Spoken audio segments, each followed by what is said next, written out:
if you're white and you haven't been, for a majority of your life, actively out trying to put an end to racism on a small scale, at a micro level, or at the big scale, systematically at a macro level, you are part of the problem, right? You've been complicit in this.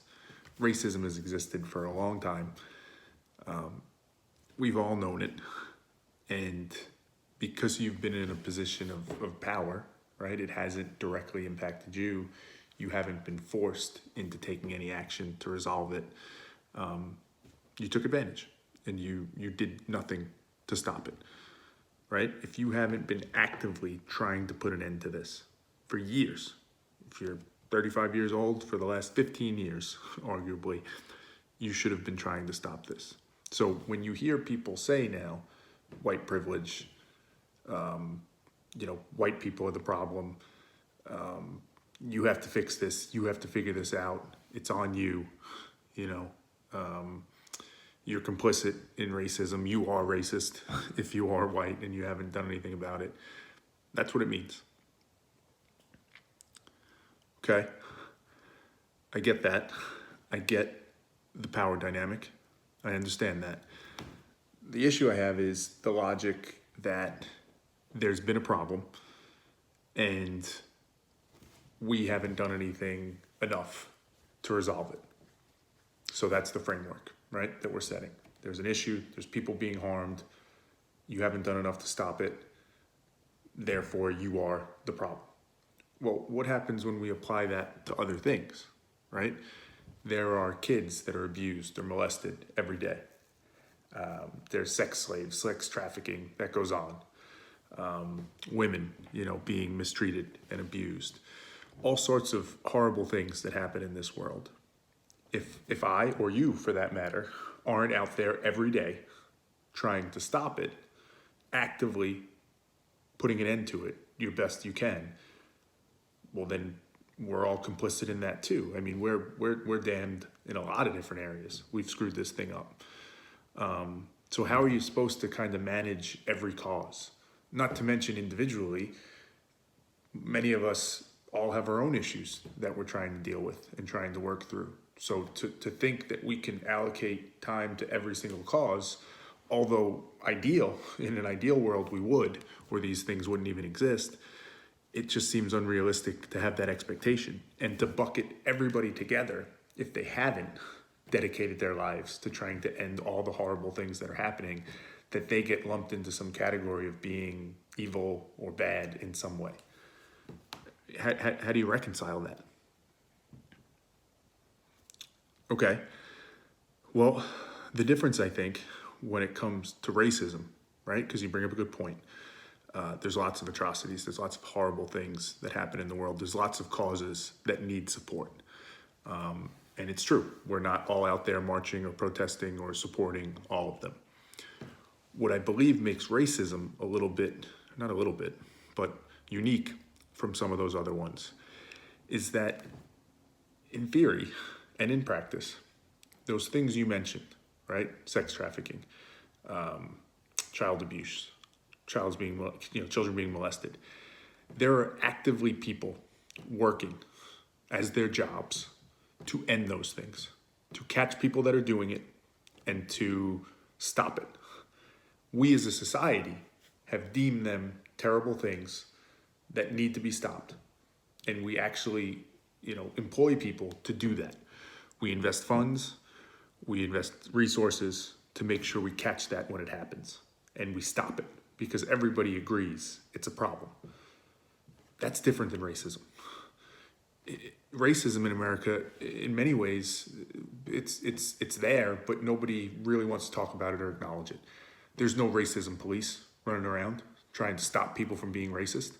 There's no dedicated resources that are being put forth towards this. I mean, sure, there's the Civil Rights Act and there's affirmative action and not debating the quality of those things, but there's been things put in place to try and combat racism at some levels, but not in the way it is in some of those other instances, not actively. It's in some ways the one group of people who should be trying to stop it, police, right? When true racial violence or racial issues happen, sometimes they're the ones causing it. So don't get me wrong. I'm not trying to suggest that there is a complete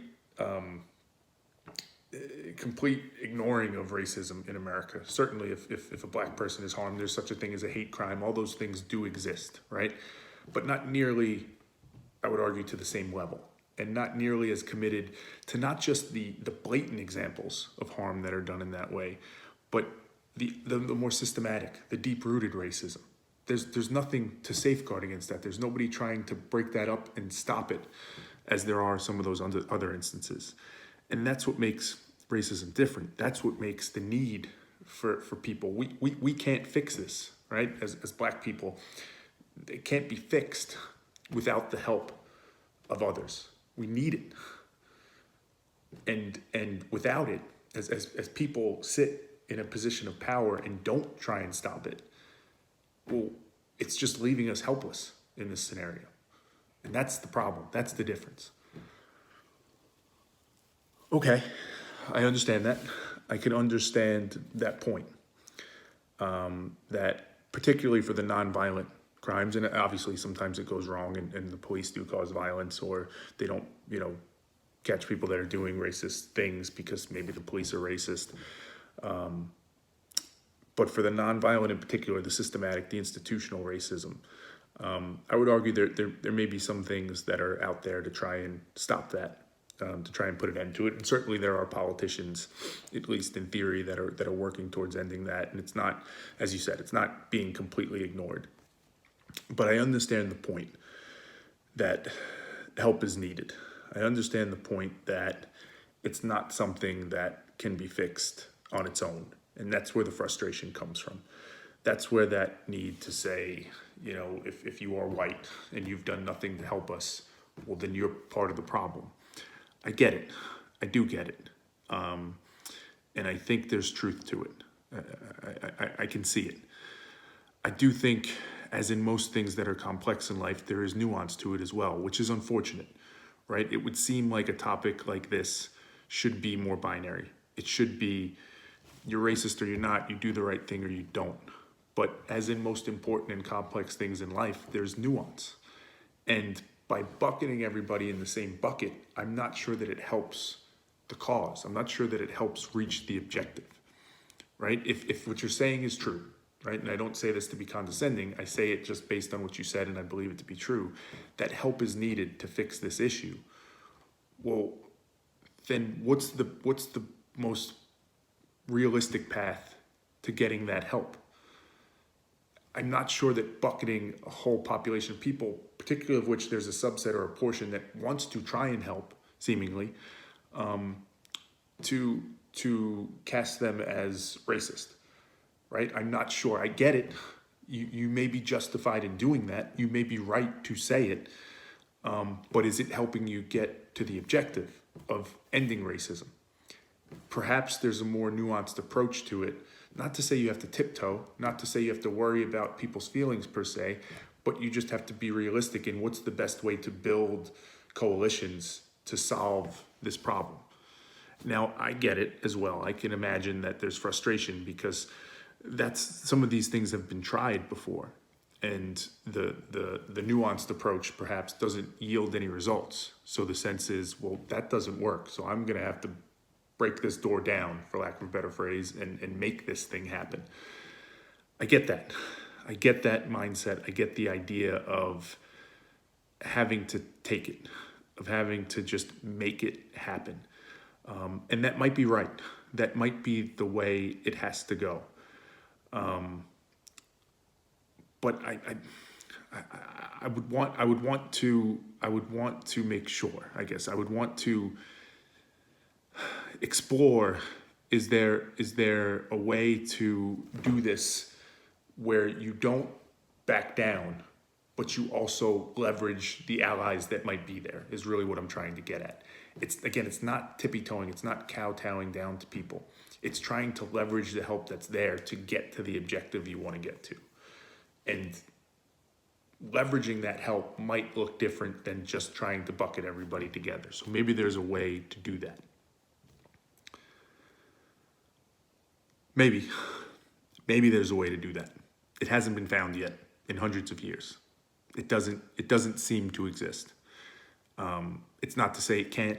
It's not to say it's not out there, but it hasn't been found yet. I mean, arguably, you could say with Martin Luther King, he found some of that, right? The mission was, his dream was, little black children, little white children holding hands together, right, in the promised land. It was trying to bring people together, but they killed him, right? I mean, they arrested him. They sicked dogs on him. That wasn't nirvana. That didn't solve all the problems. So this suggestion that if you just do it the right way and you work with people, it'll get you there. There's no proof that that's the answer, that that's the solution. That's true. That's true. And I think in a lot of things in life, unfortunately, you have to aspire for the best possible way, so that when you fall short, as we always do, right? Because it never goes perfectly the way we want it. You'll still get close to where you want to get to. So I don't know that we should just give up on that concept. And again, fully understanding that black people have every right in the world to give up on that concept, because what have we done to prove that there's some path there, that there's a way to do it as a coalition, as a partnership? There's very little that's been shown that's going to work. But I don't know that giving up on it is the answer. It might be. But it feels like it's something that you have to keep striving for, even if we don't get it. Because if the objective is to build a better country and a better place, I think, as you've said in the beginning, has been said in the past, it has to be done together. It has to be. So we have to strive for that. As hard as it might be, and even if we can't ever do it that way. I don't know. I don't have answers. All I can do is show my work and kind of how I'm thinking about it. I don't mean to put words in anybody's mouth. I don't mean to presume to understand how black people think, or how even all white people think, for that matter. I'm just trying to process it all and try and get to that objective of a better place for everybody. And I think having conversations like this is the only way to do it, as difficult as it may be in these times. And I think it has to start with having them in your own head first, challenging yourself, pushing yourself, not just in one conversation like this, but many.